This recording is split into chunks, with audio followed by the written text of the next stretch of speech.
Man, it's been a long week. I'm sure it has for you as well.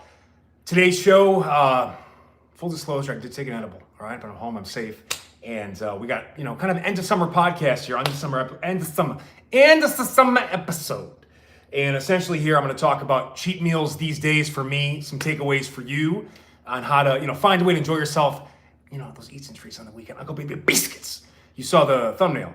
Tillamook, dark cherry ice cream, man. That is like with some dark sweet frozen cherries on top, whipped cream. I mean, that is what I'm looking forward to end this long ass week. But just some tips and how my cheat meals have evolved in my 20s to my 30s, my now 42 next month. And then I want to talk about, I guess in the B block, so to speak, of this non-professional show, is that recent CrossFit Strategy where a contestant in the latest games died drowning.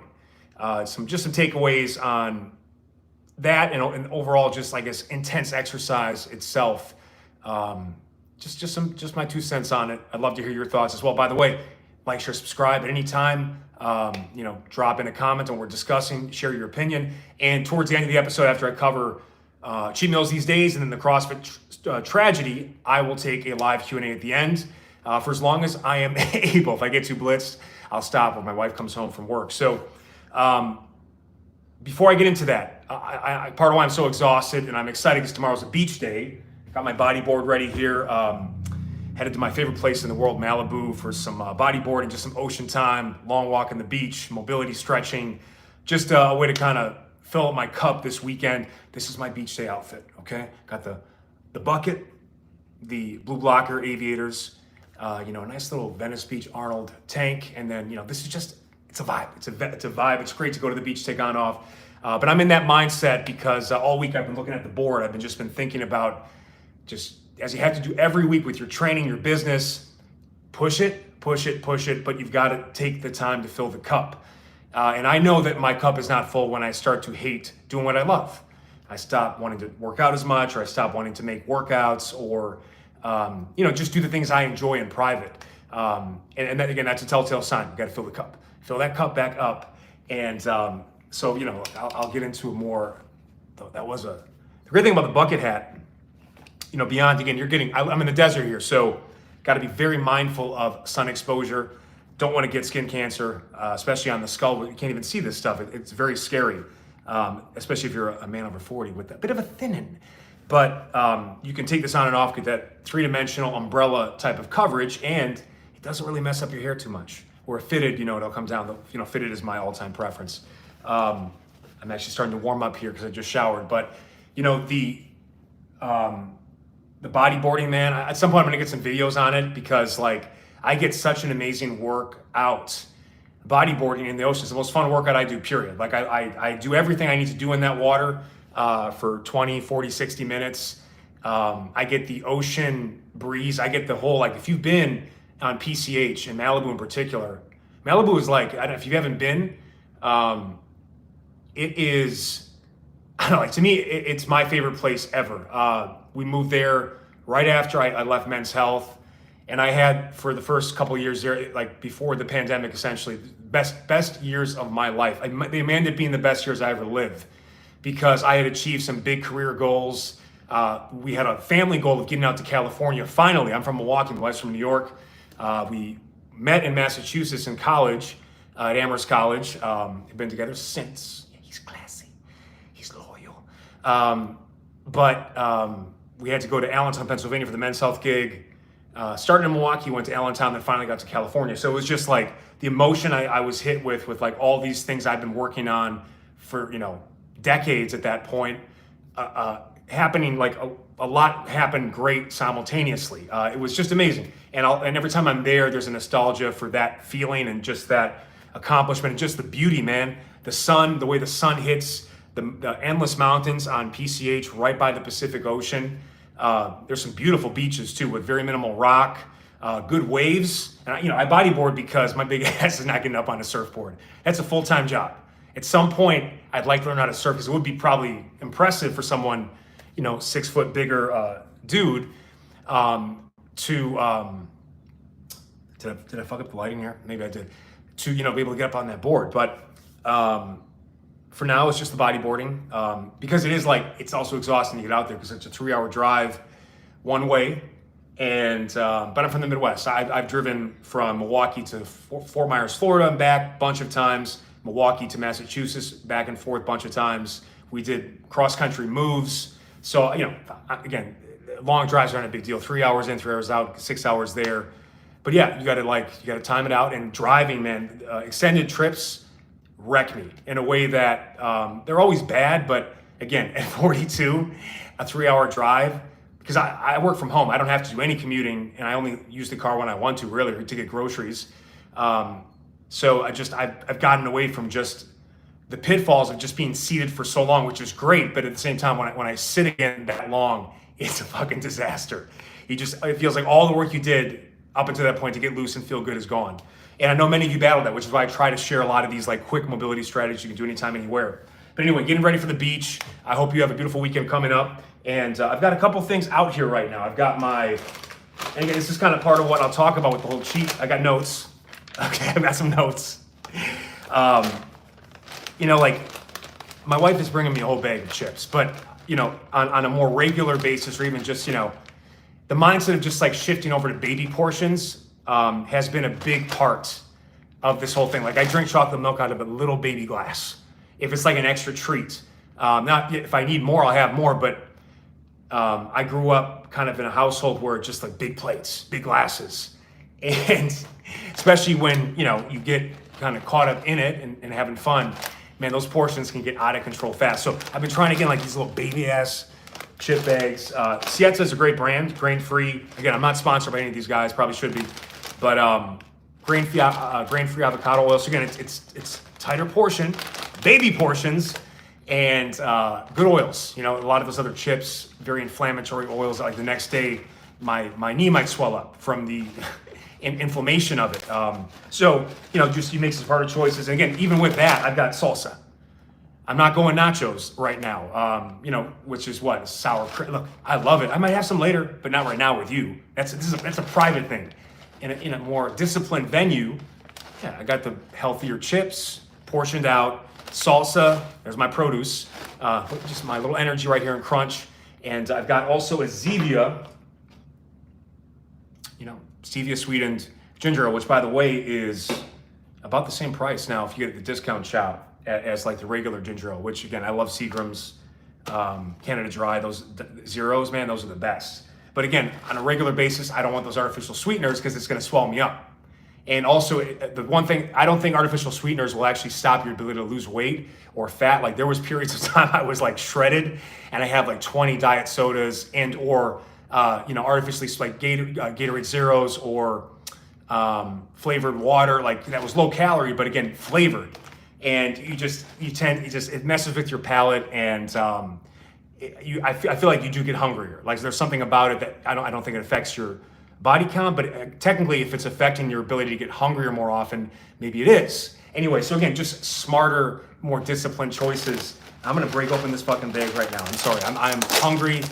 Last 2 days, I've hung so many times. I'm getting ready for this 28-day challenge for you guys, which you're gonna wanna be a part of, because if you're looking to just open up a level of width and thickness and mobility and stability in your shoulder girdle, especially if you have shoulder pain, if you're looking to get out of back pain and build just an incredible grip, core strength, and ultimately just like achieve the most important thing in this whole journey of fitness is spinal health. Well, obviously, first it's the heart, then it's the spine, and actually technically first it's the diaphragm, right? Because if you can't breathe, breathing sets the whole tone. Is your diaphragm healthy? 2, is your heart healthy? 3, is your spine healthy? This is like, I'm not talking about like how good you look in the gym or out on the streets, but when it comes to fitness, overall health, it's diaphragm, heart, spine. Everything else is extra in terms of, finding quality of life and longevity, and then we can talk about gains. So it'll help tremendously with that. And again, I started with all that stuff before I moved into, and I still do it. I do hangs and inversions, upside down stuff now, kind of graduated, but it'll lay the foundation to master the pull-up as well.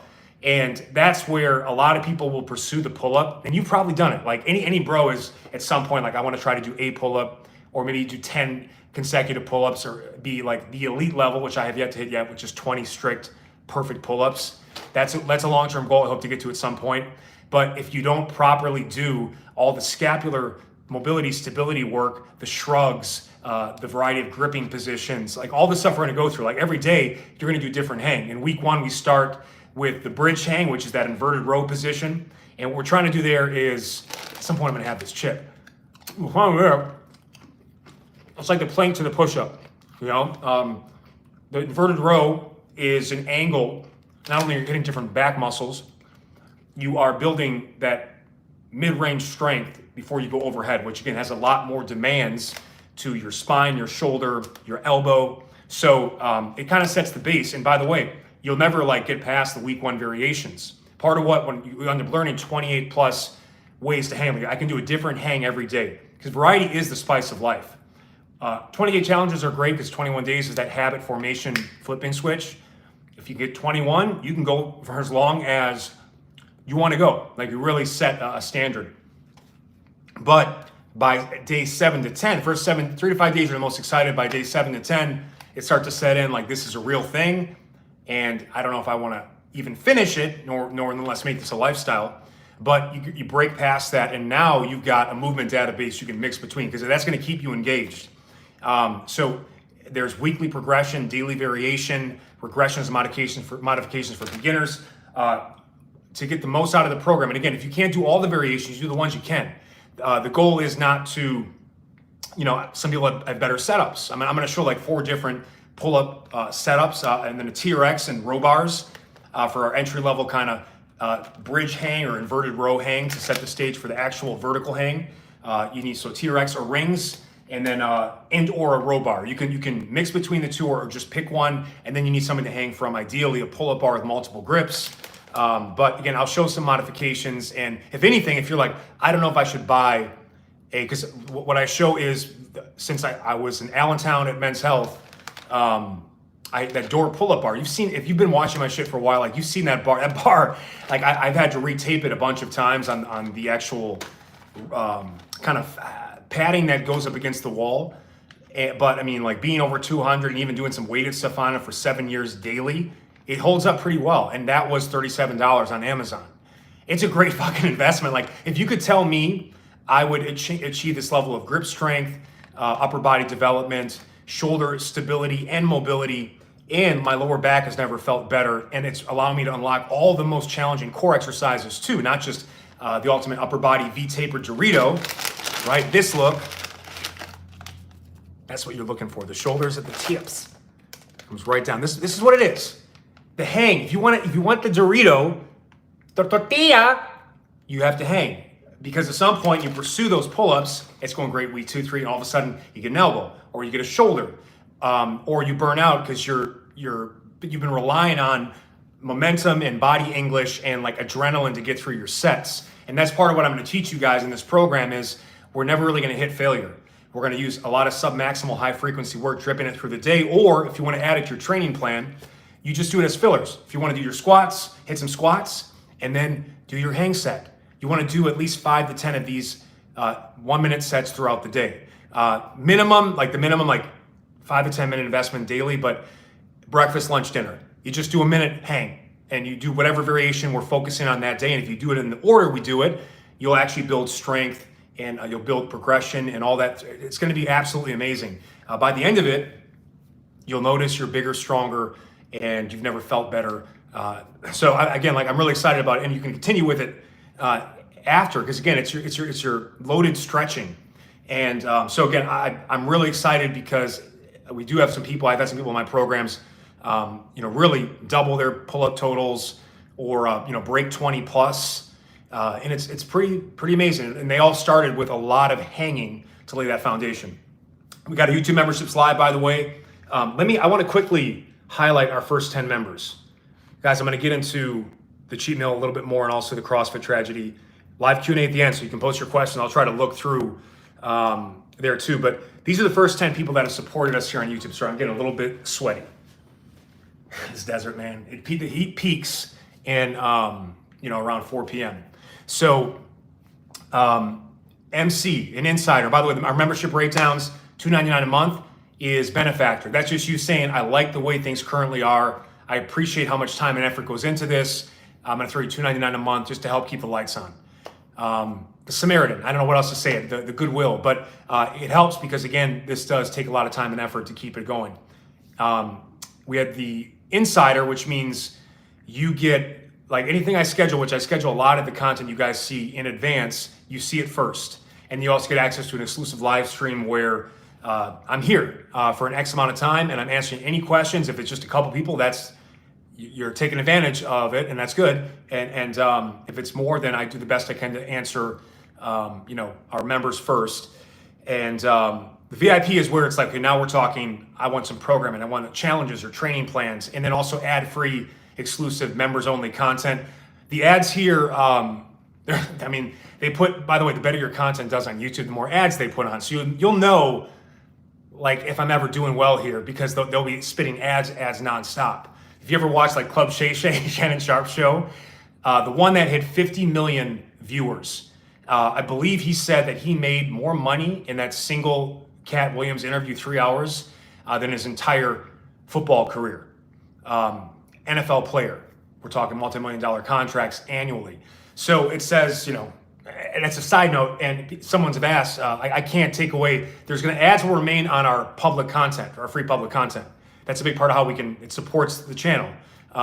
It's not as much as you think, but it will grow, and it's a good way to just kind of diversify the business. And if you want like the training plans and really the stuff that only members will see, or they'll see it way before anyone else, I can turn the ads off those, and that's part of the VIP membership, and then prior reply to comments. We'd appreciate your support. That's $19.99 per month. By the way, everything's like, the $19.99 a month is like, what, 80 cents a day? And you're gonna be getting, again, mostly daily stuff from me. So, or stuff that you will do daily. I'll take the time to design this stuff for you so you can just put in the work. So I'm excited for that. And then the Gorilla Corn bundle, you can check in the supplements, our coffee, protein. If you're interested in a whey casein blend, high quality, naturally sweetened, again, it's not as good tasting to me as plant protein powders, but it is one of the better whey casein dairy proteins out there, and fast low proteins. It gives you the right 30 grams in a scoop. Vanilla, so very neutral taste. And then the coffee, it is, when I have the coffee in the morning, he adds BDNF, which is a neuroprotein designed to help heal and repair neurons faster. So you're not as slow mentally during the day. Like you get brain fog, and I do notice some increase in productivity. If you're looking at it just as a coffee, it's the most expensive coffee you'll ever see, and it comes in a small bag. But I would look at it as like, you're going to have coffee, and this is a supplement you can put in your coffee. And I do notice, like, I am, like, the first 2 hours of the day, I'm at it. Like, Uncle Baby gets a lot done before noon, which is when it comes to productivity for my business, times it's not as good. Not much happens before noon. Like, you get a late start, then it's 9 or 10, and you start working without a plan, and then then it's noon, and then I got to do my workouts, got my walk, whatever. I've been really trying to focus on fast starts with my work, and then getting ahead, and that's part of the benefit of this too. Like, it took me 9 months to build the habits to be able to get this content scheduled enough in advance so that I could offer the Insider at $4.99. And again, like, basically, you're going to see all the content coming in the next couple of weeks. Like, it's live. It's behind the scenes. It's live. So again, I share that, guys. I appreciate your support. Let me talk about why I wanted to jump in on the whole cheat meal conversation, because I'm getting ready to now start shooting a lot more new content, like this challenge, more training plans, and I'm trying to get in peak condition. And I mentioned like during the summer we were trying to go at least 3 times a month. We'd pick a day of the week and drive up to Malibu and do a day at the beach, just because it's so restorative and I love it. And but we were coming home, and I tend to have some flexibility out there. It's like a Friday, a Saturday, a Thursday, so I can finally eat some calories and some foods that are off limits during the week. And I went to one of our favorite Malibu pizza shops. I'm not going to call them out. That's not my goal, because look, it's expensive to lease property in that area. The prices in Malibu are. This is where, like, you'll be, because they have Nobu, like, where you can drop $500 on, 500 calories, like sushi, and So there's a lot of excess and a lot of wealth, but which again, whatever. But the natural environment is incredible. But again, they charge your ass off. I got a large pizza, couple toppings, and it was $41. And I was tired, so I didn't really look at the prices. The last time I went there, when we lived in the area, it was like $24 to get this same pizza. And for me, when you're and I'm picking it up, it's not being delivered. If I have to pick up a pizza and pay $41, and this isn't the best fucking pizza I've ever had in the history of my life, and it's thick. I'm talking thick, double, triple toppings, the right amount of sauce, extra sauce on the side. Extra sauce on the side tells me you care about your product because Uncle Baby dips. So I'll pay $41 for that type of pizza, but this wasn't that. It was good pizza, but it was $24 pizza. And that's what I've been conditioned to it. So, for the first time in my life, I had them, I asked them, the order went through, and then I got the receipt. I'm like, oh shit. I said, oh shit, in front of this. And there was another guy right next to me, surprised that I was responding to the price because he's probably fucking loaded. But it's also again, I come from Milwaukee, Wisconsin. It was early in my life a very lower middle class. Food was always on the table, paycheck to paycheck lifestyle. I mean, that's what it was. And you always feel the tension of that in the house, making sure you hit that paycheck and you bring that with you to the way you manage your own money and stuff like that, or lifestyle. But anyway, it was a good life. It got me here. And what the fuck was I talking about? Oh yeah, the $41 pizza. I had to void the order because I just could not. I think I started to look at when you sell a product for, let's say, it's tough to sell products these days online. It really is.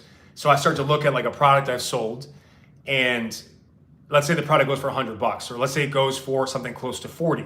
I think of how hard it is to get that sale, and then I realize the pizza just eats that sale. And I'm okay, I'm gonna choose I'm gonna go at least $20 down. Or what we did that night, we went to In-N-Out, because at In-N-Out, it's not the healthiest meal as it is, right? But it's freshly cooked. They use natural, actual food. I mean, fresh to order, and you can get a meal for two for $20, and it's the right portions. The fries are not that big, but the fries. You should have a baby. That's what I'm saying. Eat like the French. That's what I'm saying. I get these small bars. It's instead of Be Kind is great. The RX bars I like a lot. Very minimal ingredients. This one's a little bit chewier. This is a little bit crunchier, so I'll mix between them. I'm gonna have both. If not on the show, after I get off with you guys, because after my wife gets off from work, we're gonna make some homemade pizza, watch a movie, and then gotta get to bed early because gotta drive out to that beach. And I'm 42, so I need to rest. Yes, that was a kind of a transformational moment personally, because you just start cooking more from home, and because the prices have gone way up, and again, they're also getting hit with the increased price of the supply, the cost of the goods, and they have to tax us. So it's a tough situation, but at the same time, you're eating 25 to 50% less calories per meal at home than at a restaurant. That adds up so quickly. All the extra oils and butters and all the additional artificial stuff and all the cheap stuff that they're trying to get to save money so they can get their small margin is not passed along to you. So you're saving money, you're eating better, and you're looking better, you're feeling better, you're spending less money, you get into this cycle. That's what it is. And so I wrote down some key highlights here. Obviously saving money at home. The other piece too is just, every decade I try to get more disciplined in some way. You pick up an extra task or a new winning habit, and the same thing across the board. I've been pretty good. I've been exercising regularly daily for now decades. I've gotten pretty good at the eating too, but it still is I can still overdo it and eat a little bit too much, and it's just not necessary, though it's enjoyable, but then I'm finding it actually isn't as enjoyable as it used to be. I don't know if it's age. I don't know if it's just my appreciation for how hard it is to look a certain way at a certain age, or just, want to feel good at your job. I've got an active job. I don't want to feel sluggish because then I can't make you guys content. So what I'm trying to say is It's a series of these smaller choices with the main objective of, yes, I want to save money. Ultimately, I want to eat more high quality food. And then also like, even when I shop groceries, I'm going to make a grocery video at some point, just, a normal trip. What I get, I try to keep it $100 less a month. And it's actually not a lot of things that I bring back at the same time. I'm not like trying to get as much food as possible for $100. I'm making the highest quality selections to fit the $100, and making key choices where like, okay, now I'm not going to get the bag of chips. Even if I can afford it, that's not necessary. This is a discipline, right? It's a discipline to fast. That's, I think, the biggest benefit of some form of fasting, not obsessing about the time, the length. You make it your own. But it's just it's an ability to sit with hunger, and it helps you at work learn how to deal with sitting with fatigue. Like managing hunger. Hunger is one of the most challenging things to manage. It makes it easy to do work now when you're tired, because being tired is being hungry, in my opinion, is worse than being tired sometimes. They're close, and they tend to like fuck with each other, right? You're tired, you get hungrier. You're hungrier, you're even more tired because you're eating too much and you're messing with your blood sugar. So we're all battling hunger and fatigue, and we're learning to live with the right amount of sacrifice so we can be our best selves during the day. And too disciplined and you're too low energy, and you get moody and mood swings, bad attitude, you get negative.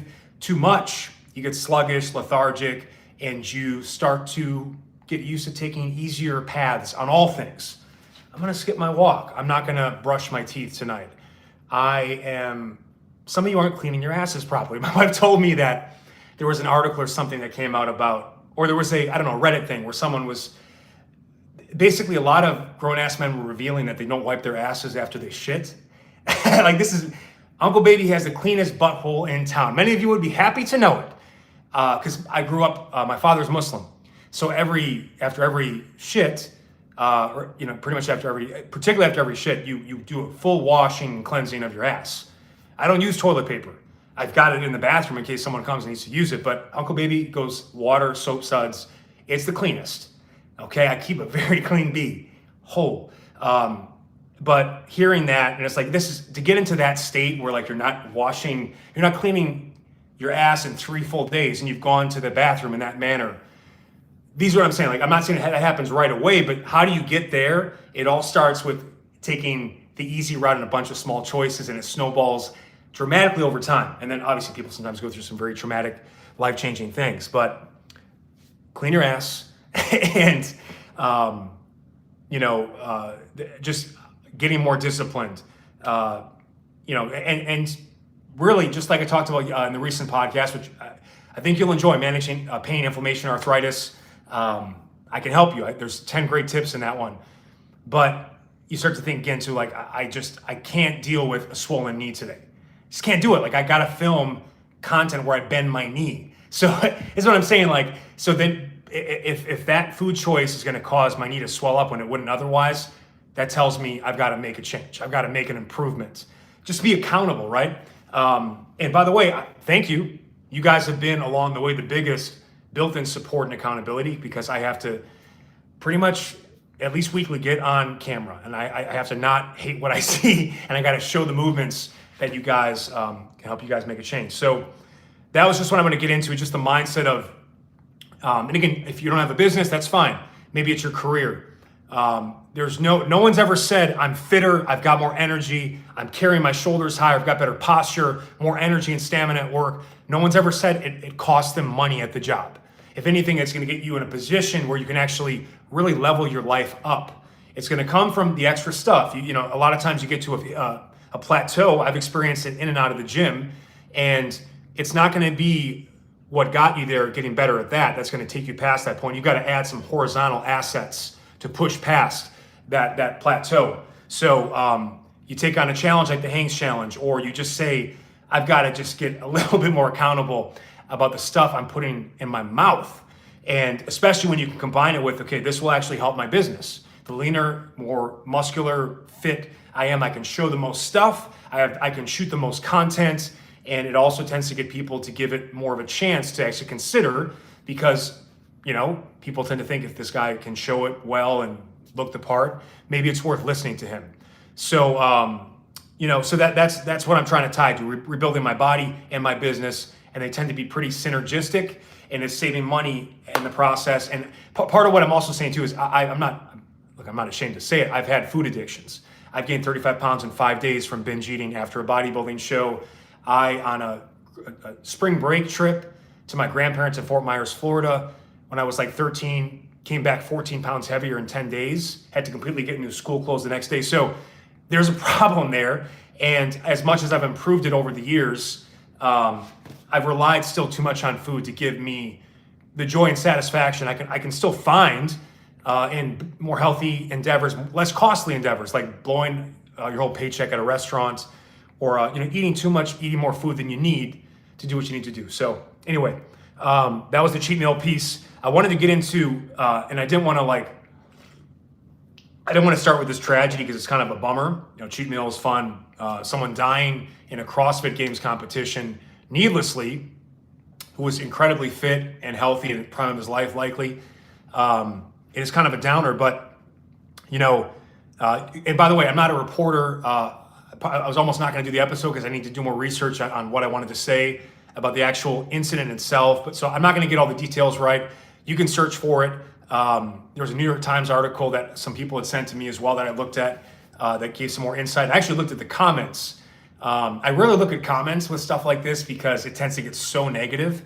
But the comments were really, people put a lot of time in. Most of these comments were like 20 to 30 minutes. I would say because if you're typing on your phone and it's multiple paragraphs, like you've put some real thought into this, you've done some editing. So it really got people's attention.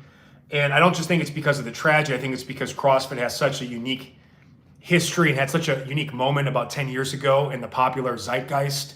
Like it was the thing. It was in the fitness space. It was an absolute trend that also has lasted a long time. It's not what it was in like 2016, but obviously they're still doing the games and they're still attracting the desires of some of the most athletic people in the world or fit people in the world to come and put everything on the line to go to their games. So they still have enough power in that regard. And to have someone, die at one of these events, it's just like, especially because from what I heard about the guy, he was a water polo. Like he did water. Nothing to me is more, because treading in the water, I can barely do it, especially in shallower water. I'm so heavy. I'm like a rock. And I don't have a lot of body fat. So I'm just, there's no buoyancy. So it's just like, it's a nightmare to do. And I'm really trying to teach myself how to do it and learn it. But they're literally moving like they're playing a court field sport in the water, treading water just to stay above, fighting, positioning. Like this man was a master of the water.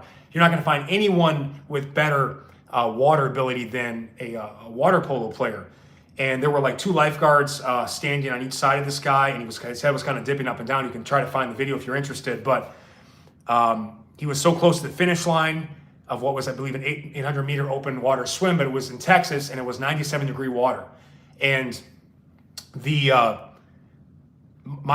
heat our pool, we don't cool our pool. In the summer, the pool is sometimes as hot as a hot tub.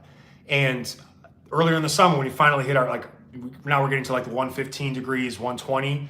I did about 20 minutes pretty hard in the water, and I caught myself like a little bit oozy. Like I was getting a little too relaxed and a little too, I was on the verge of overheating. And it can hit you quick. And now I'm in a pool that I can always be head above, 3 to 5 foot water based on where I'm at. In an open water where you can't see anything underneath you, this is not clear water. And there's current you're dealing with, and this guy, he drowned right there at the end at the event. And again, I think part of the reason this became a big story beyond the tragedy, people, to CrossFit's credits, people die in the Ironman, the triathlon, adventure races, terrible things happen. Like terrible things can happen just by doing a workout at home. And it's not the workout's fault. It's just, this was the time bomb, or this was when this was meant to happen. And that's part of what, like, I go out in the pool and sometimes by myself or with my dog. My dog's not going to save me. but I can save her. And I've actually been there a couple of times when she got in trouble because as she's exploring her limits, she goes all the way down and picks the ball off the pool. It's been pretty, and when we first started with her, she wouldn't put a paw in the pool, but I found that she really liked the ball. So once I identified she liked ball, it was a 2-year process of getting her, gradually into the pool, doing some, stuff in the pool. And now she goes all the way down and picks a ball off the bottom of the pool. But I could be out there and doing something very safe and then just get a heart attack and die, because any accident in the water has almost immediate catastrophic outcomes. On land, maybe someone comes to see you, or there's someone else around, or it's just like you can be seen, and under the water, no one can see you. It's very scary, and it's also crazy that this happened to this guy that was that good in the water. But part of what the controversy is that they did the swim after the run, and in all these events, you always want to program the hardest, most dangerous thing first before, right? Like, you don't want to do like a mile run and then go do snatches. It's the worst thing you could possibly do. It might be a true testament to your conditioning, but you're not going to have a good snatch workout after you run a mile, especially if there's no break between that, right? So, like, the games have always been kind of crazy. I watched one of the games. I watched the games where people were passing out on this heated weight vest run, and then they also got particular challenges programmed where they were doing like handstand push-ups. And the thing is, like, anyone who knows like that type of strength required to even do a single handstand push-up, even though they were against a wall and they were kipping, like, the thing is, once your shoulders cash out, like, it's not like your lower body. Like, you can't just muscle through it. You're done. You can't do anymore. And they ended up like having to do like the kipping that was required just to do a single rep in their shoulders. It was just like, this is why, like, the CrossFit Games, and again, people love it. That's great. The Olympics just happened, and that was so much more exciting because you see people executing things flawlessly to the best. It's about being your best, not about like how much pain and suffering can you tolerate, because exercise looks terrible when it gets sloppy and ugly and the form is crazy. So that's what you're looking at, just seeing like constant, terrible, again, like they're doing way better than I could, but this is not them at their best. I want to see them at their best. I don't want to see them like fail and then fail repeatedly for like 2-3 straight minutes. And again, people passing out.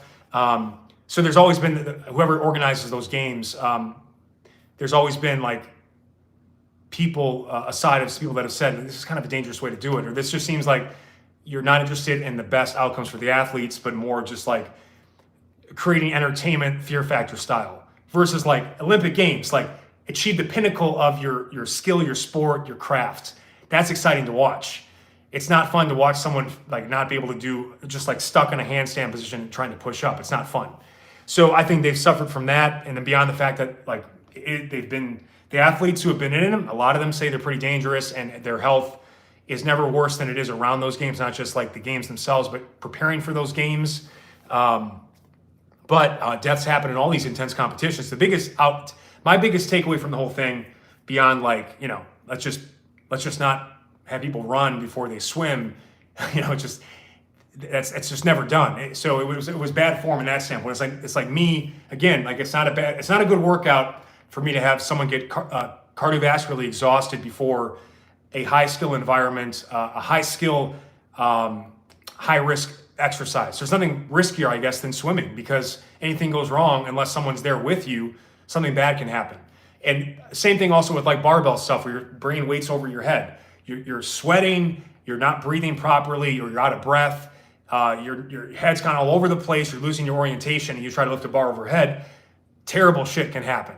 It's not that movement is bad. It's bad when not properly sequenced, connected. So again, the programming, I guess, is questionable, but maybe it's not, because it's pushing these people to limits we've never seen, and they're trying to overcome them. I don't know.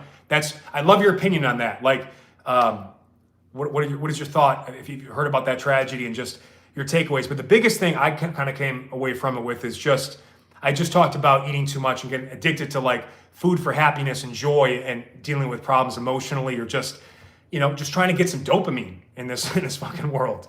It reminds me again that this is this version for exercise. This is like food for exercise, if that makes any sense. people are exercising too hard and too long. I've done it. You've done it, likely, if you're on this channel. And you get to a certain age with this, and it's like, again, everyone says this, by the way, when they get to this age, and then you're 30 and you're 20, you're listening to it, it's like pussies. That's what people think. And I don't mean that misogynistically, but that's the reaction of people to someone who tries to evolve or modify or just adjust to their new lifestyle motivations, or just not realizing, oh, this actually isn't bringing me joy to push myself this hard.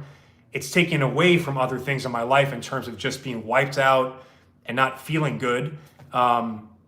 This is not good. This is too much exercise, or the exercise is too hard, period, or too hard for you right now. That's tough because, and that's also why, like I say, you're exercising too hard. I don't want to see you're training too hard, overtraining, because when you say that, now you're saying, okay, well, it's kind of attaching more to your identity, right? Because if you're training or you're pursuing something with a plan, a program, you're attaching your identity to it. I want to finish this. Exercise, it's not really like, it's not training. Exercise is anything that kind of gets your heart rate up, gets you sweating, makes your muscles go, right? It doesn't have to be serious. It can be dancing. It can be whatever it is. It's just movement.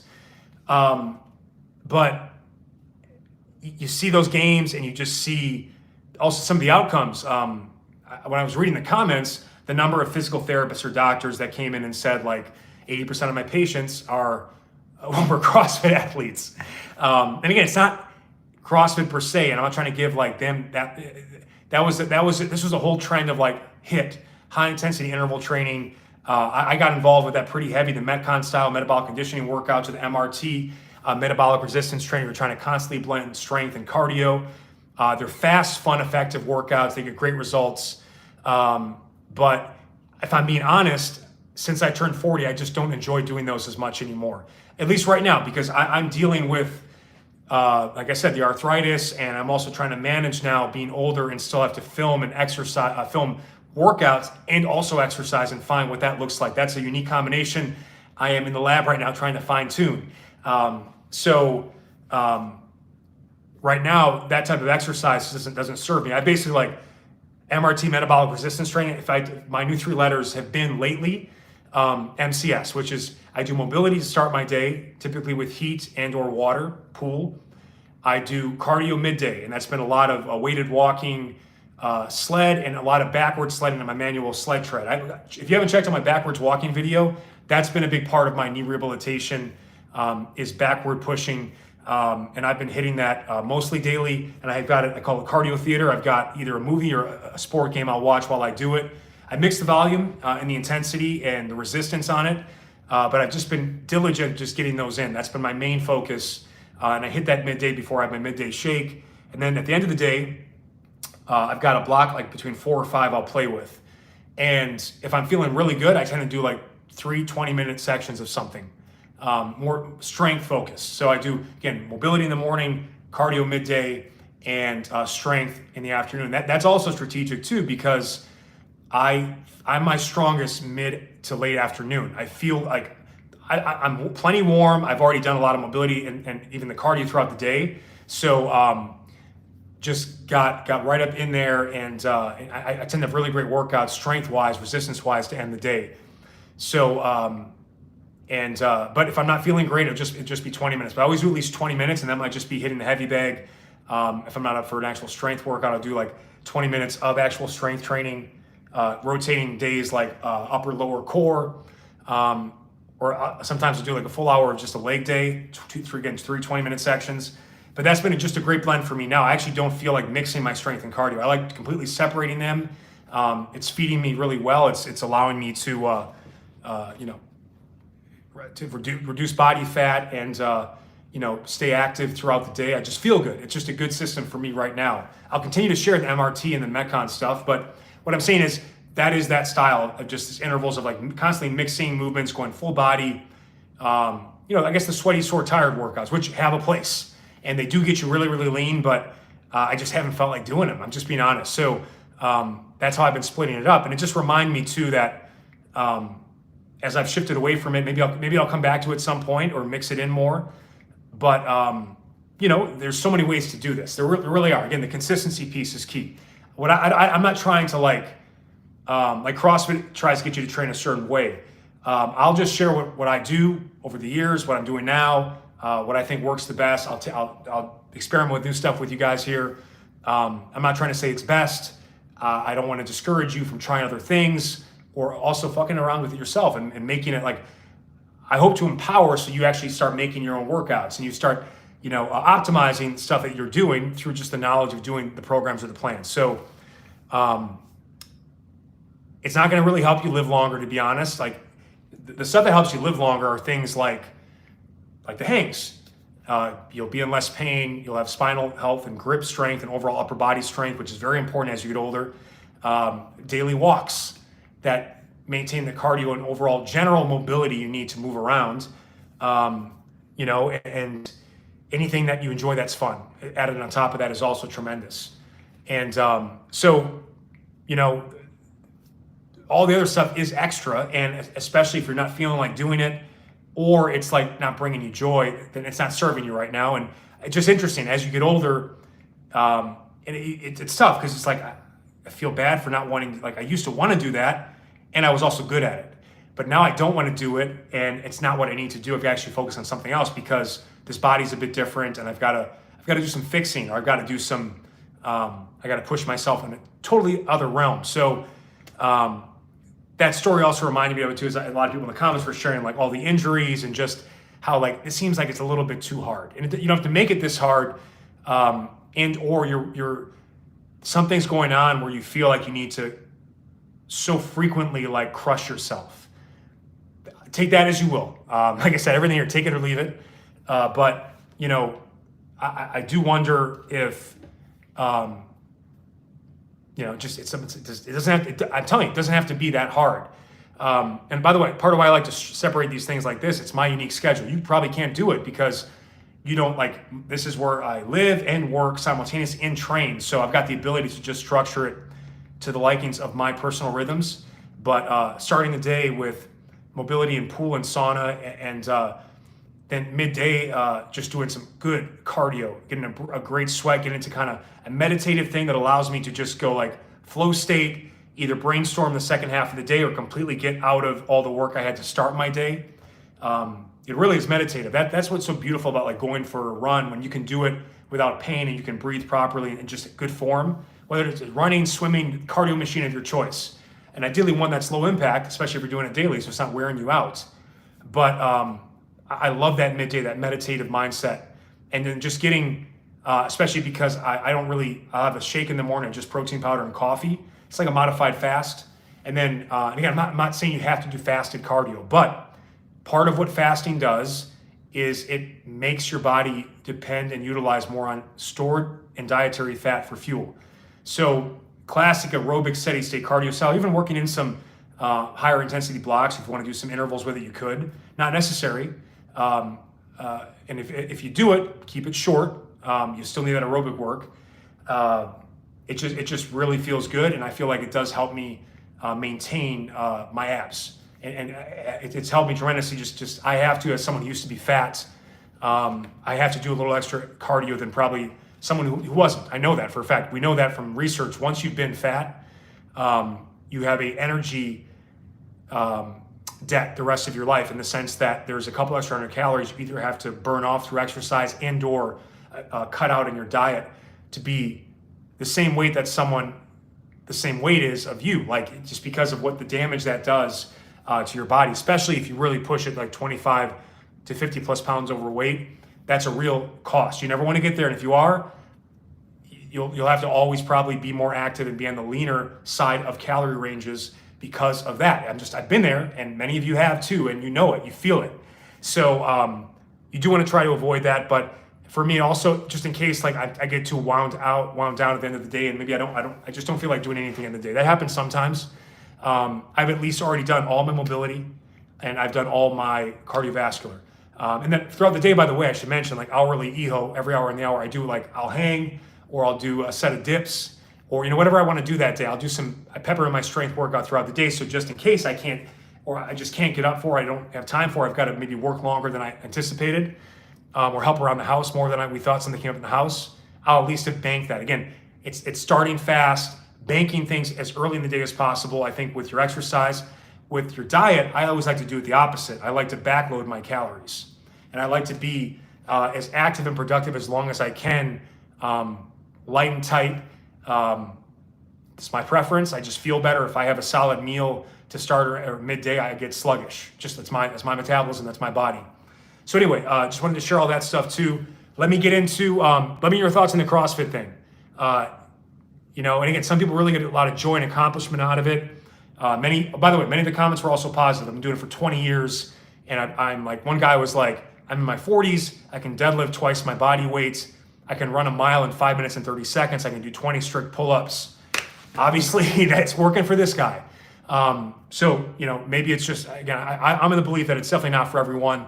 And if you're doing it because you love the style of training, great. If you're doing it because it's required to get the result, I'm telling you it's not. And it does come at a pretty high cost. So I'd love your thoughts in the, oh, by the way, I forgot to mention too, we did a poll. I'm doing more polls and more interactions in the community tab of my channel here. So if you can still jump in on it. I listed like 5 of your favorite cheat meal options. Let me go to it right now and see what it is before I do the Q&A piece. I said I was gonna have some chips. Let's check out this poll. All right, so I broke it down, guys. I said 5 options. What's your favorite cheat meal combo? Number 1 is Italian feast. Pizza, pasta, salad, garlic bread. I guess calzones would fit as well. That's a classic one. Right now, that's leading at 47%. The next one in the list, American feast. So we're talking burgers, hot dogs, fries, ice cream. Only 6%. Number 3 is like a killer brunch, OJ, eggs, bacon, sausage, pancakes, waffles, and biscuits. Uncle Baby Biscuits loves biscuits. That's why I like it. It's Uncle Baby because I'm old, Baby because of biscuits. I like biscuits. And then we got Chinese takeout, fried rice, egg rolls, lo mein, egg foo young, dumplings, 8-drop soup. Final one, which is second at 26%, Mexican feast. So burritos, tacos, quesadillas, tacos, rice, and beans. Go in there, let us know what your favorite is. But right now it's in order. Italian feast at 47%, Mexican feast at 26%. Third is Chinese takeout. Brunch is fourth at 9%. And American feast, I'm surprised that burgers and fries is last. Now it's a small sample size, only 34 votes so far. But go in there, share it, and if it's other, post it in the comments. So here we go. I got my topics done. Tell me about, right now, post your questions. There's a lot of, let me see here. How can I help you guys today? Live Q&A. And while you're waiting, I'm gonna have another sip of my Zevia.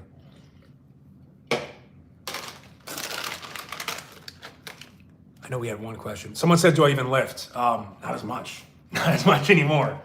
But 6'2", 205. Lean mean. I'm the pool boy. I'm the pool boy. Okay? And I'm 205. I'm bigger in person than I am on camera. Vertical, by the way. Vertical's gonna make me look a little bit smaller. But I'm about 20 pounds less than I used to be. Feeling good though. And it's good on my arthritis. And by the way, I can always add muscle. Hate to tell you. Hate to tell you. Do you do in-person couch class sessions? I live in Nora, California. I do FaceTimes. Actually, I do. I can only handle a couple people at a time because of the workload, but I do FaceTime either training and/or consultations that we work out live and/or you just want to talk, ask questions, work things out for yourself. I do those. Let me actually, I gotta plug this in. The phone. The battery's getting up a little bit here. Uh-oh, lost my lights. Give me a second on the lights. I gotta charge the phone now. Otherwise it's gonna go out.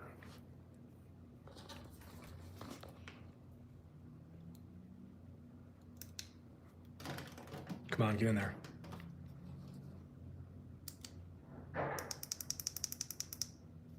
There we go. Okay, sorry about that. We lost our sexy light, but yeah. So I do. You can just how do you reach me? I guess you don't want to drop your email in the comments, but I'll probably send out a newsletter or something. Or, how you can, I have to figure out where I send you to, because they actually just reached out to us, and I just kind of take it on a case by. The two people I work with now I've known for a while, and we just do a monthly check-in. But it is $300 a session, so it ain't cheap, which is why these, people pay $300 to ask questions. And I for as long as I'm here, I give you my best answers as nice as possible. So take advantage while I'm here. Thoughts on David Goggins? Oh, Russ Blunt. I know this guy. Russ, by the way, if you're looking for someone who keeps showing up no matter what,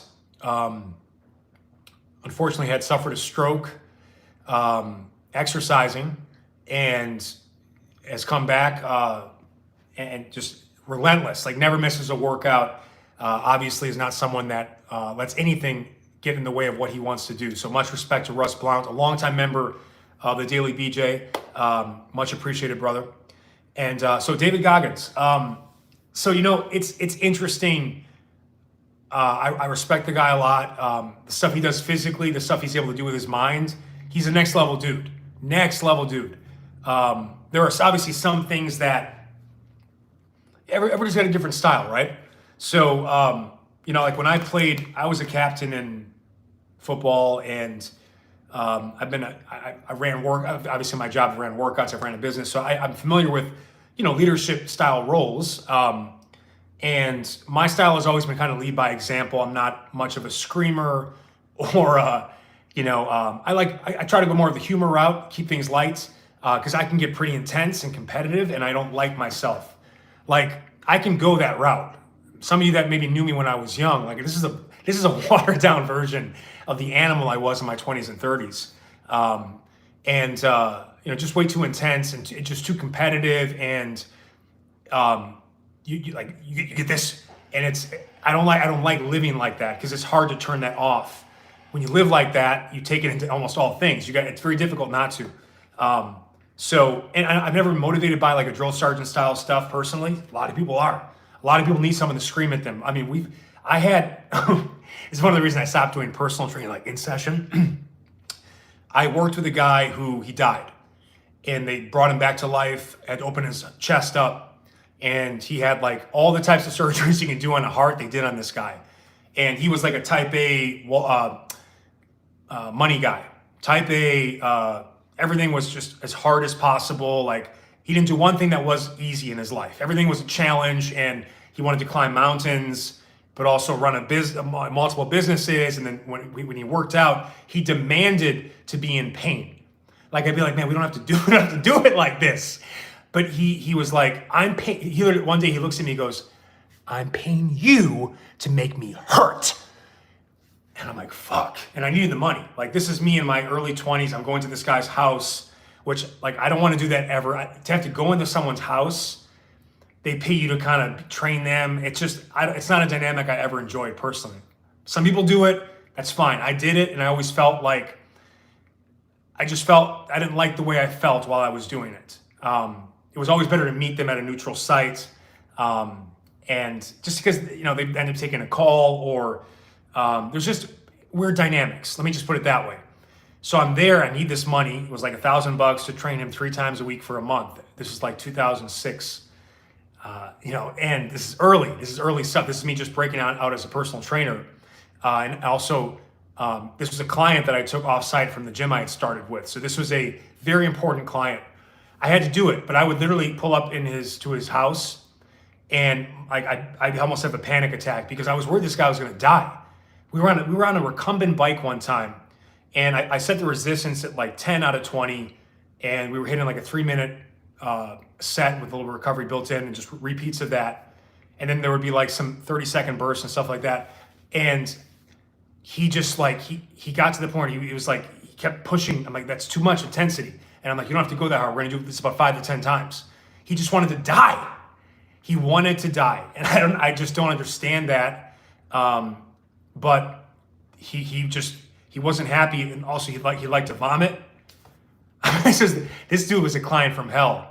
And then, by the way, like, he's the type of guy that, like, he'll make you, like, I didn't have the time in my schedule, but he basically put it like, because I'm training you, you need to train my wife too, and you fit it in. And he paid me, but like, I didn't have the extra hour to train your wife. Also, it's like, maybe we don't need to train the whole family here. Anyway, there was just weird dynamics, and I always felt like he was about to die. Constantly, he's on the verge of death, and he would shake and he would throw up. I'm like, but if I didn't, I don't know, like it was a traumatic experience. I hope the guy's doing well, but there was something was up where like he felt the need to like, I don't know, it was pretty rough. But what I'm trying to say is, I think David Goggins is truly who he is. It resonates. He lives it. He's obviously a highly inspirational, motivating guy. The actual personality of like the coach trainer, I'm different. So what can I say? And I don't personally respond to that type of stuff. What I respect the most about him is just like his consistency and just his mindset. That's really what I think is impressive. Coaching style is just it's not my thing, but obviously more people respond to his coaching style than me. He's obviously doing better stuff than me. That's all I got to say, based on his impact, his reach, and he's obviously the whole thing like stay hard. The initial reaction to that is like some would say, oh, toxic masculinity, because now it's the age we're in. Though I think the right amount of time, I think there's a proper proportion of toxic masculinity we might need in the society to remain at its best. In small doses with a sense of humor about it, right? Not taking yourself too seriously with it or to be like truly toxic. But that's like, I think the first thing you feel, stay hard. And a lot of screaming and yelling and stuff like that. Stay hard! Stay hard! I mean, that gets people going. I don't know. I don't really do that. And if I did do it, it would be like, I tried to do it in jest. But, so those are my thoughts on David Goggins. I do follow him on Instagram.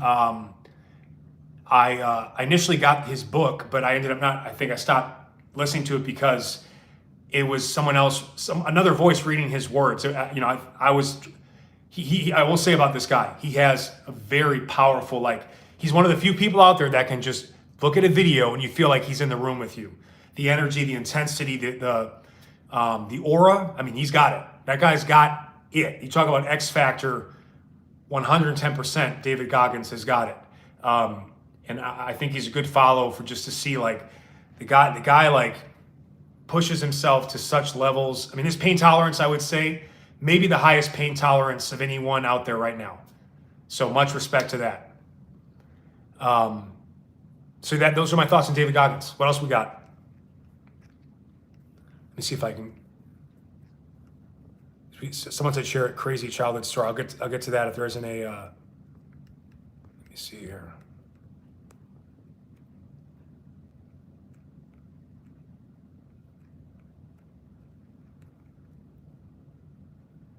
I'm just seeing if there's any other questions.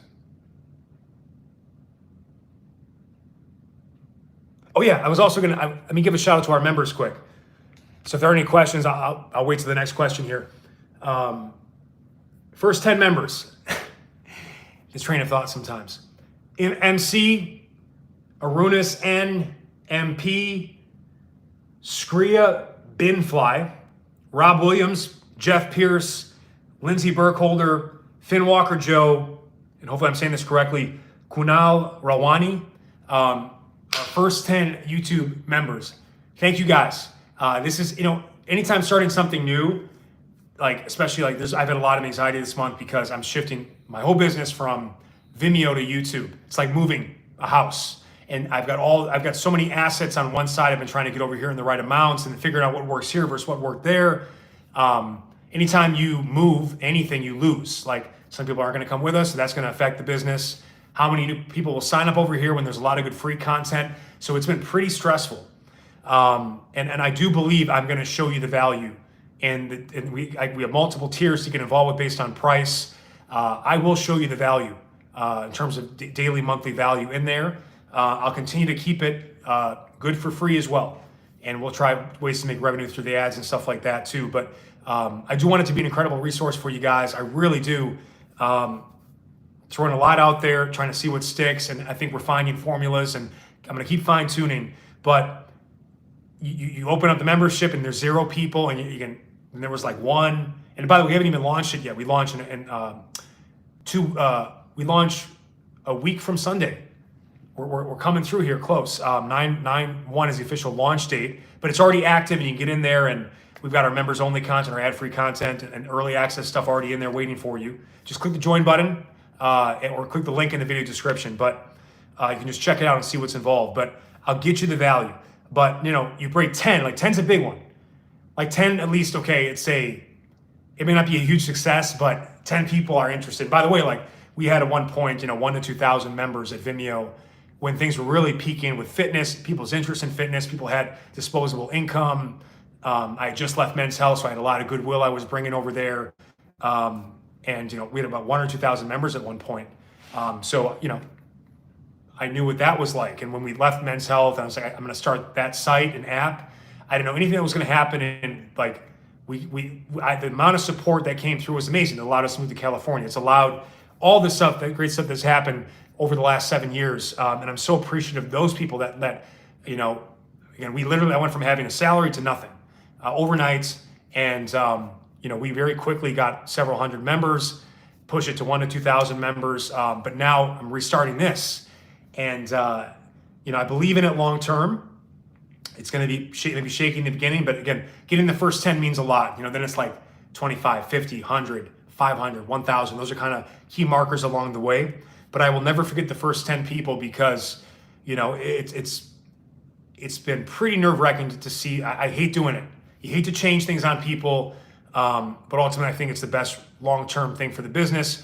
I think you'll find there's such a great mix of the short-form, vertical content, long-form, widescreen, lives, podcasts, how-tos, tutorials, follow-along workouts, and again, now plans and challenges and stuff like that for our members only. So appreciate you guys so much for that. Unless there's, do you deadlift? So I have, I grew up deadlifting, straight bar, conventional straight bar, trap bar. I've also done a lot too. I built up to, when I was 32, I deadlifted 525. That was like my best deadlift without straps. Did I have a weight belt? Actually, I didn't have a weight belt. It was without a weight belt and without straps, 525. And I was about probably 230 then. I'm about 205 now. So much, I'm a light heavyweight now where I was a heavyweight in my early 30s, mid 30s. And the training was very different. The eating was very different. So I'm well versed in it. I will say though, about a year ago, I hurt my lower back badly filming an exercise video with a light dumbbell. It was just the day that it was meant to happen. I do believe it was all those years of deadlifting and all the compression that laid the stage for it to be such a small, like I was swinging a 25-pound dumbbell. I can swing a 200-pound kettlebell. I mean, it wasn't the weight. It was, I woke up really stiff. I didn't warm up before I filmed because we were short on time. My wife had to leave and she was filming me, and bang. And I had a 1-year rehabilitation. So I really haven't picked up much of anything the last year as I've been rehabbing. I've been doing the opposite, like decompression, inverting upside down, a lot more single leg balance and mobility stuff. I've been retraining my pelvis and my spine. At some point, maybe I start picking things up heavy again, but right now I because it's not serving me right now, and I'm still working on fixing, I've never been in that much pain before in my life. It was, and I thought like this could be career-ending injury. It was that bad. So it shook me a little bit. And that's one thing too, I'll say I might lose, obviously I won't be as strong or thick or might be as big if I'm not deadlifting. I'm willing to hand that over, but I don't feel wrecked either. And my lower back has never felt better. It's a high risk, high return movement. It really is. And I think at some point, if you're doing this long enough, you're going to dance with that devil. But right now I don't feel good dancing with that devil at this point. If I can do enough of the rehabilitation I need to do to kind of set my body up for the next 40 years, maybe I'll embark on, safer versions or I'd be more of a single leg deadlift guy probably, because again, I just don't like those shearing forces, those compressive forces on the spine. I've already done so much damage to my body from sport and athletics. So, it felt good to just walk up to a fucking bar and rip up 525, hear those plates shake. I miss hearing the plate shake sometimes. I'm not gonna lie to you, but I don't miss my lower back hurting or just feeling like shit for 3 to 5 days after a tough deadlift workout. Like I can't do anything. Not only work out, I can't even do my work because I'm so just drained from it, right? That's that. I think dancing with the devil, like the devil, he can give you some sweet treats, but at a cost. So you just got. I just don't think that the juice is worth the squeeze. I like for the back. My favorite back exercise is back extensions, pull-ups in rows, a lot, mostly inverted rows. I try to do a lot more body weight based stuff because it is not only better for your core, it's easier on the spine. I can recover faster from those movements, and they're corrective in nature. Pulling a sled, it will have some back involved in it as well. Swimming is great for the shoulders and the back. So what else? For glutes, hip thrusts, Nordic leg curls, sliding leg curls, hip hinges. And by the way, like I would, if I would start doing it up again, I probably would just do very slow controlled, like 3 to 5 second eccentric Romanian deadlift style or stiff-legged deadlifts with dumbbells, not really working on trying to push the load as much, but just not like good time and retention sets, maybe some heavier 30 to 40 second sets or 8 to 12 rep sets, or I'd say 30 to 60 seconds. And then I do like a lot of 2-minute sets because I can go light, but I can always feel it where I'm trying to work it without the joint stress. Not as cool, not as sexy, no plate shaking, but do feel better the next day. Basic exercises to reduce belly fat. So, guys, I really recommend you go to the playlists section on this channel. I've got last year I put together the most incredible full body program. It's 60 progressive workouts, starting you at base level, and they get harder as you go. It's 6 monthly workouts you rotate between body weight, bands, dumbbells, and a med ball. There's even boxing, cardio workouts in there as well. And they're 20 minutes. There's instructional and follow along. Like these are the basic movements, the pushing, the pulling, the squatting, the lunging, the planking, the bridging. And then obviously when you go with dumbbells, we're talking presses, extensions, curls, squats, lunges. We're basically, these are full body workouts. You're going to hit the upper, the lower, the abs, get some single-legged and double-legged work in, properly work the front and back side and left and right sides of your body. They're just really good workouts, and you can do them right here on the channel. And there's progression built in. It's called Express. They are 20-minute fat loss follow-along workouts. And I like the fat loss style conditioning stuff because, again, I'm a big fan of people getting lean and athletic and mobile first, and then you go into adding size the rest of your life. Not that you don't continue doing that stuff, but you're actually going to maximize your muscle gain at a leaner body fat percentage, meaning that more of what the muscle you'll gain will be muscle versus fat. At higher body fat percentages, your body will tend to gain more body fat while gaining that same muscle. Hormonally, they've done, it's just a fact. But if you get too lean, then the hormones are optimized the other way. They're getting blunted by the cortisol and the caloric restriction and the overexercising, right? So there's the right balance. For men, it's typically like 8 to 12% body fat, where you look great pretty much year round, like 12%, a little bit smoother, 8%, a little bit more diced and cut. Maybe not as much size. Like 12, you might be a little smoother, but you still got a little more muscle size, but you go to about 6 to 8 in particular, and now you're getting more vascularity. The veins are popping, striations in the muscle, but maybe you're missing a little bit of size, right? It's always a balance. But anyway, these are designed to get you to a nice, lean, maintainable body weight. And then we have also on that channel, Gorilla Core and Gains. These are muscle gain training splits of upper body days, lower body or leg days, and then core ab days 3 times a week. And you can, by the way, as our members did, you can even combine them by doing the strength workout, like you do upper body 20 minutes Monday, then full body fat loss 20. You stack them together for shred-in gains, the best of both worlds. So that's all available here. with ads. And by the way, part of the VIP, I'm going to be taking some of the, like a lot of the workouts, and I'll be adding them into the VIP area without the ads. So that's where the ads, I mean, during a follow-on workout, I'm sure they're annoying. You're like in the middle of a push-up set and all of a sudden someone's trying to tell you about the reverse mortgage. But it's a business, we got to keep the lights on. And, oh, this came off again. Sorry, guys. Anyway, that's what I'd recommend. It's hard to talk about it, obviously, but I've done the work for you where you can just go to playlists and just jump into those workouts. And people love these workouts. People are actually repeating that 1-year program this year back at my site. So that's what I recommend. And again, I do like full body workouts like 2 to 3 times a week, day of rest between. That's like the classic, I think, beginner general fitness fat loss training split. You get strength, you get cardio, you get mobility, you get built-in recovery, and it's only 20 minutes. It's sustainable, right? You can always add, but at least now you can build this habit.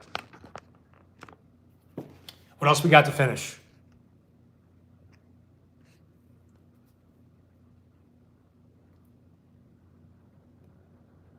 Someone's asking, this is actually a good question. And basically, is it better to have a small calorie surplus to build muscle versus staying at more of a maintenance level? And how important is it? What kind of difference? Again, a lot of this, by the way, muscle gain is very genetic. Some people just have a hard time building muscle. And then some people have a hard time losing fat. And that's where we kind of get fit into these kind of classic 3 body types. You got endo, and that's like, as I used to be a lineman. I'm not a lineman now, but I used to be 260, 275. Big, strong, immobile, chronically injured man. But I could move some weight, and I was kind of a beast. 6'2", 205, that guy would probably fuck me up a little bit. But I'm faster and quicker, so I would probably wear him out too. And I would never want to fight who I used to be at 275, but at the same time, if I was 275 again, I won't want to get into an altercation with me now either, because I actually box now, and I'm much faster and quicker in condition. So like if I get past the first 10 to 20 seconds, I would knock my former self out. Like it would be a fatigue knockout, unless he caught me, right? So again, classic body, weight class body styles, but we're not necessarily just one category. Like ecto is the hard gainer, skinny, never gains a weight period, especially muscle. Meso is like, that's that NFL linebacker, big and lean, but not big like a lineman, like jacked and cut and very athletic, right? But you can kind of meet in the middle. Like if you're an ecto, you're probably never going to be someone who's going to like become fat, especially if you're active. But you're probably never going to be Arnold. It's just not, you didn't get those genes. It's probably going to take drugs. I'm an advocate of that stuff. I like a natural approach. It's healthy, it's sustainable, and it's not as expensive or dangerous. So, and it's a slippery slope, by the way, when you go the enhanced route. Slippery slope. Once you get the cheat codes, it's hard to do it the right way. It is. So you're going to do that forever? That's a personal choice. So getting to the specifics of calories, outside of like your actual body type, hard gainer, easy to gain muscle, also your muscle maturity, the longer you've been training, it is easier. It's harder to build more muscle, but it's much easier to maintain muscle. And you have more skill in the gym or with your workouts, whereby you can do the more advanced movements or the heavier movements safely, correctly, to continue to squeeze out those extra gains. Because the first year or two, right, that's where you squeeze out most of your gains. It's the honeymoon period of anything new, right? You max out the time, and then only the greats chase you get the first 80%, and the greats chase the last 20, right? Or the committed or the consistent or the disciplined, right? So what I'm getting at with that is I don't like precise, and this sounds stupid. It really does. Like you don't actually like track macros or calories. Like you're not treating this like a science experiment. I'm not. I go more off of portions and feel and the way I look. I'm very intuitive with it, because if I get too caught in measurements and numbers, it's not good for my mind. I don't like the OCD style, that compulsive nature of it, it's weird. And then I know it's weird because normal people around me are like, what's with this motherfucker? Like, well, this is not someone you want to go to a restaurant with. Because like when I go to a restaurant, I know if I'm going to go in a restaurant on Friday, I'm going to eat really well in preparation to go eat like a normal person at the restaurant, because I don't want to be that guy who is like having to do crazy extra orders. Now, if it's a Tuesday, I'm going to eat healthy. I'll just go steak, greens, salad, vegetable soup, no big deal. Diet soda, maybe. It might not be the optimal at-home meal, but I'm not having the lobster mac and cheese or the French onion soup or the potato au gratin or the truffle fries. That's a Friday, Saturday situation, right? So and that's also why I'm saying too, I prefer to keep my calories lower and portions lower 6 days a week. So one day a week, I can just be a little bit more loose and fun and social. So I can't even really follow that style of like, eat 3,000 calories a day for 4 weeks, and I'm going to go through 3,250. I'm going to add 250 extra calories, which is the smallest possible amount to create a new stimulus in the body, let's say, and then maybe build a little more muscle, but not gain too much fat. But is 500 to 1,000 calories going to help you gain more muscle? Absolutely. With more fat. Again, a lot of it is it's trial and error, and again, you got to be so precise.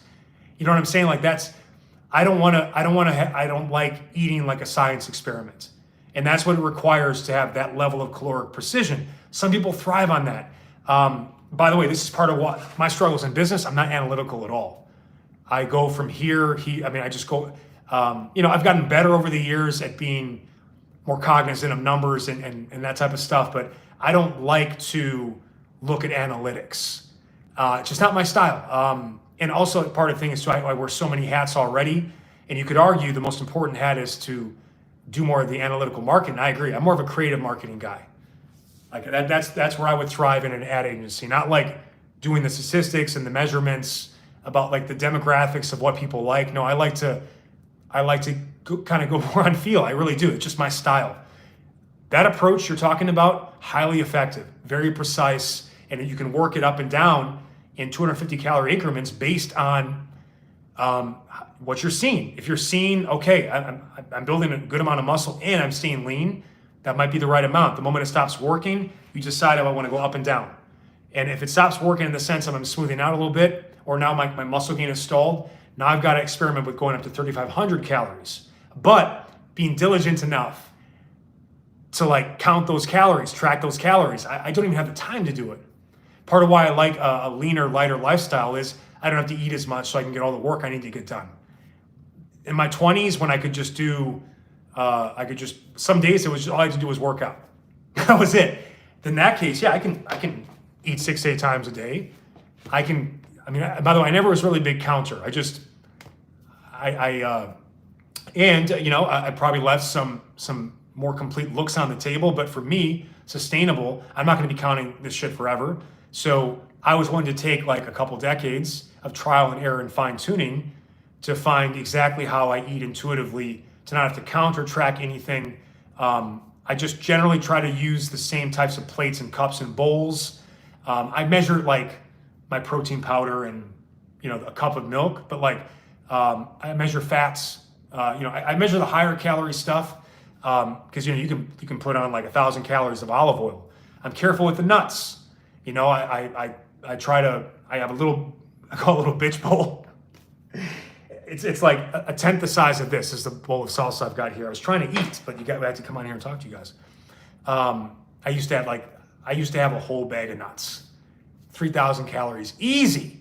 So I try to, and I don't bring it with me into the living room. I'll just have a small container. I've been going with very small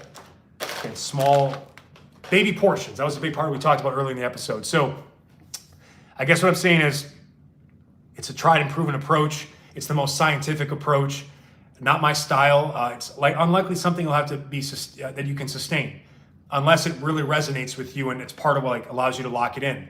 But if you don't like doing it now, you're probably not gonna like doing it later.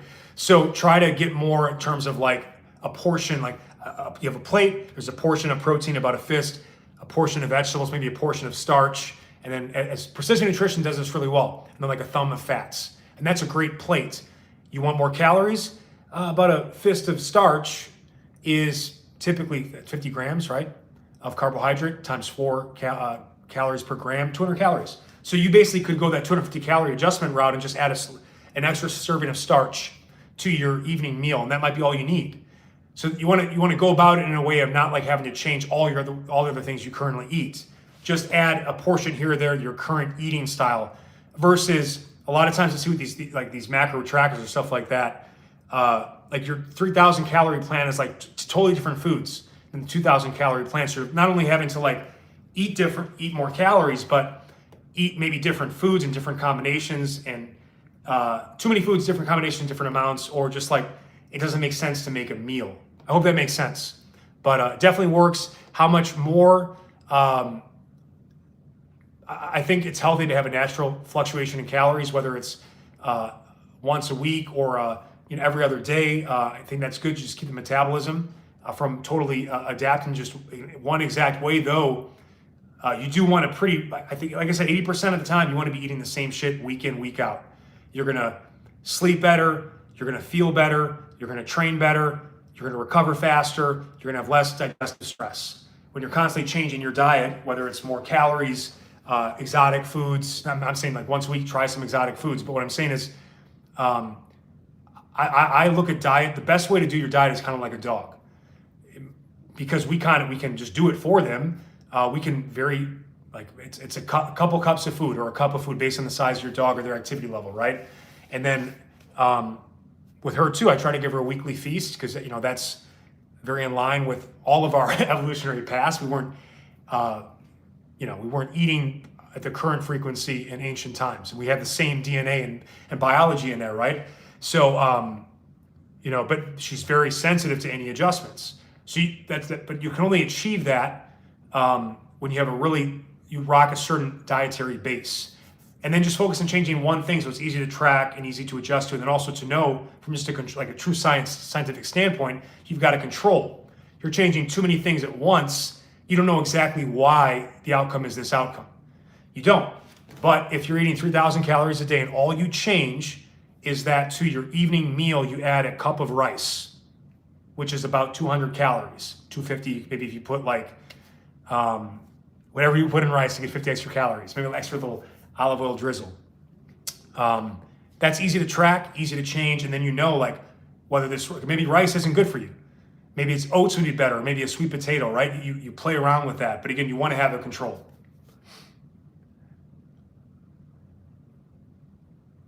Russ says, married to a Boricua, I am. Tastiest treats. Do you speak Spanish? So it's funny, Russ, because Duo of Duolingo has been on my ass all day. I added the widget to my thing because it's funny you're asking that, because literally yesterday I started with day 1, lesson 1 Spanish.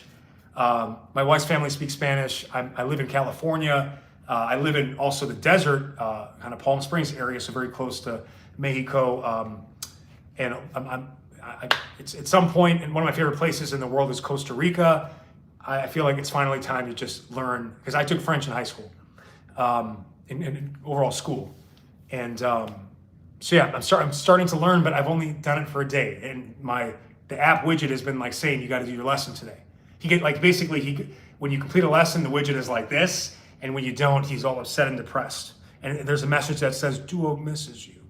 So I got to do my Spanish lesson. Maybe I'll fit in after this, but I haven't had a chance to do it yet today.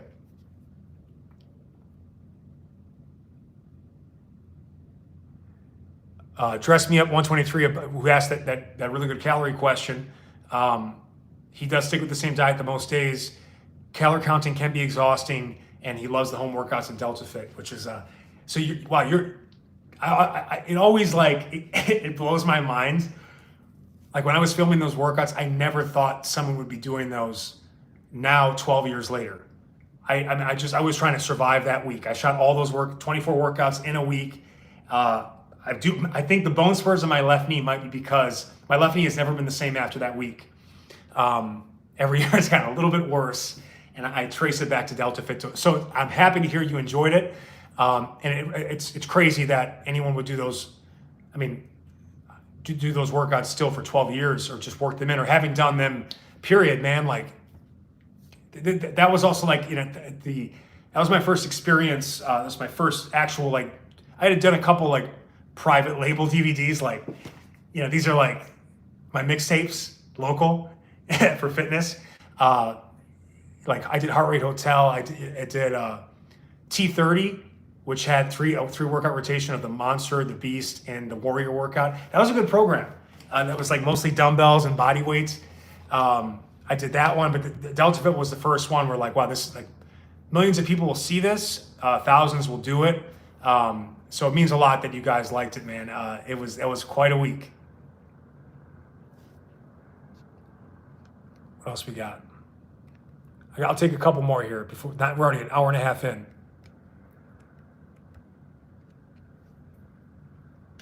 Let me see here. Before the last one comes in, I'm gonna do. Someone's asking about the pickle jar in the kitchen. Do we have a pickle jar in the kitchen? Well, maybe it's having his baby portion. Baby portion. I will look. I'm not. I can't eat like I used to, but I can eat probably more than you. Still, I'm gonna have a full bag of my favorite chips right now. Siete brand. Okay. It's the Fuegos. I love spicy chips. And again, avocado oil, healthier option, anti-inflammatory, great for the heart. So, but I am going to be eating the whole bag later. That's coming up. Pickle jar, I don't know. I mean, do we have pickles?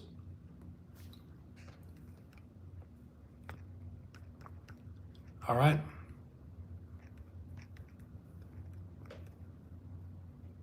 Are you a boy or a girl? The jury's out. The jury is out. Someone said, Liz said, I gained, Liz Cafano, at 14, I spent 2 weeks at my family house in New Jersey, gained 15 pounds. So Liz knows, because this is what happens. Like, can I tell you what happened that week? So I'm going to close this out with someone had asked previously too. A